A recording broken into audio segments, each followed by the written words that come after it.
We know that Donald Trump, the U.S. President Donald Trump, has been sending strong signals that he wants to, or that he's willing to intervene in the situation in Iran. He said if the regime carried out a killing spree, that the United States would respond. He sent an armada that is in the region of Iran right now. We don't know what's going to transpire with that. But to this point, he hasn't acted.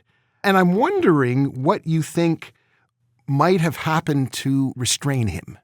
It takes time. I don't think he's restrained exactly. The military buildup that we see in the Middle East is pretty significant. It's not for nothing. I mean, there are these massive ships in the Persian Gulf. There are, many bombers and various sort of military bases surrounding Iran. And just moving those things to the region costs billions of dollars, apparently.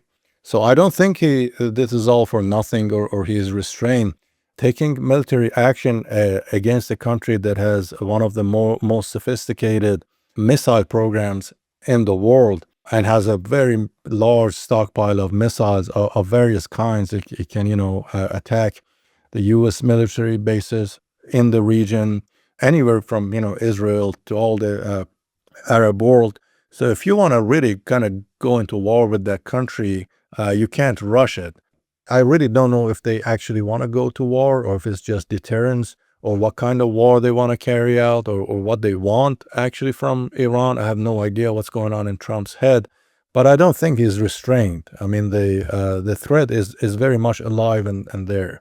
And the ground invasion, I think, out of the question. I mean, Trump has shown extreme reluctance endangering lives of the U.S. troops, and especially right now with the disaster in Minnesota, he will be even more reluctant to risk that. So I just don't see any realistic scenario. Both historically, we have seen the cases, none of them went well, but also just looking at this situation in isolation, I don't know how you can argue for a military strike that will eventually lead to the improvement of the lives of Iranians. Last summer, in June of 2025, the United States launched these bunker bomb assaults on nuclear sites in Iran.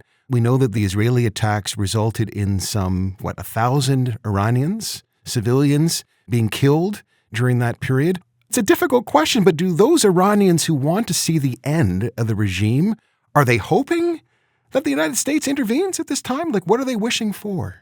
I mean, I've talked to so many people in Iran that actually do welcome a military strike just so they can get rid of them. They can get rid of their rulers. It is really depressing and really like a tragic turn of events for the Islamic Republic.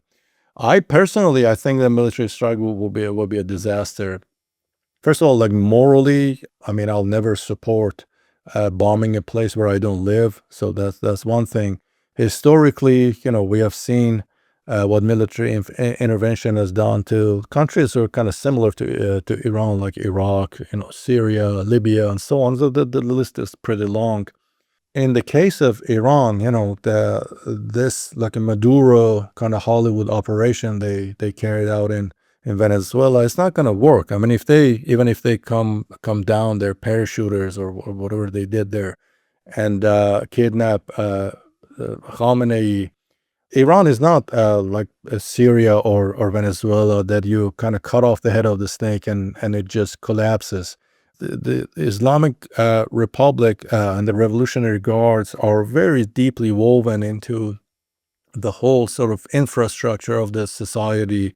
There's a large number of them. Also, Iran is a country of 90 million people, and it's really large. There are no magical solutions. There are no silver bullets for Iran. If you want to kind of start bombing the infrastructure of the country so you paralyze the regime, you might succeed, but you paralyze the society as a whole.